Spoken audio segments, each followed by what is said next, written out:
स्वामी समर्थ सगळ्यांना. तर मी सोनाली पिसे ब्लॉगमध्ये तुमचं स्वागत आहे. तर आज काय चाललेलं आहे, आत्ता संध्याकाळचा मेनू बनवलेला आहे.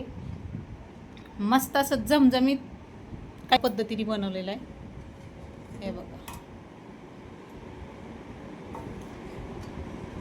आज संध्याकाळच्या जेवणात बनवलेलं आहे चिकन बोनलेस, ते पण असं रस्सा एकदम. हे बघा, झालं हो 2-3 दिवस झाला. आता 2-3 दिवसच खायचं आहे. त्यात पण सोमवारी खायचं नसतं, त्यात परत मंगळवारी कुंचन सेवा असते माझी, मग खात नसते. आणि इथं बनवलेलं आहे साहेबांसाठी. शनिवार आहे, भेंडीची भाजी बनवलेली आहे.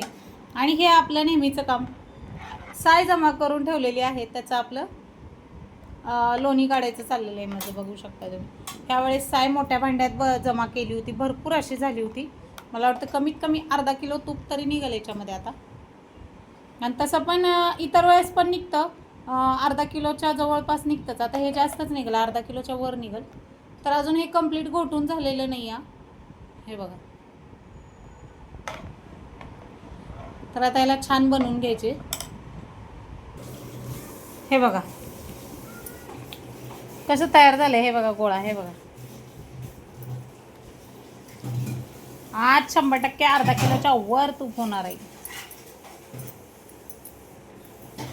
हे बघा गोळा कसा तयार झालाय बघा. घरचं तूप ऐकत नाही हो, घरचं ते घरचंच असते.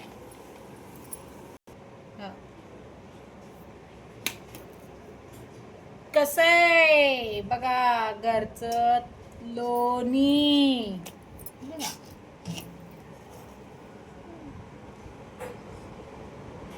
आपल्याकडे अर्धा लिटर आणि लिटरभर दूध नसते. 2-2 लिटर शिवाय दूध आणत नाही नवरा. हे बघ, आता याचं तूप पण किती होईल. आता हे छान धुवून घ्यायचंय पण आपल्याला, बरं का, स्वच्छ धुवून घ्यायचंय. हे लोणी लई कडवट जास्त दिवस जमा झालेलीच नाही, 10 ते 12 दिवसाची साय जमा झाली होती. यावेळेस म्हणलं मी तुम्हाला मोठ्या भांड्यात काढलं होतं, ह्यावेळेस थोडं जास्त.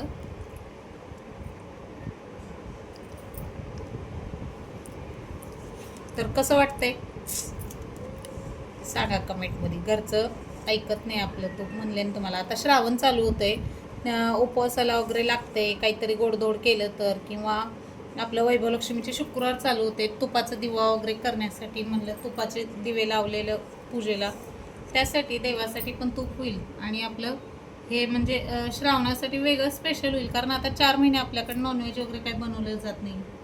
शुद्ध प्युअर शाकाहारी होतंय 4 महिने. ते अशा पद्धतीने काढले बघा लोणी एवढं.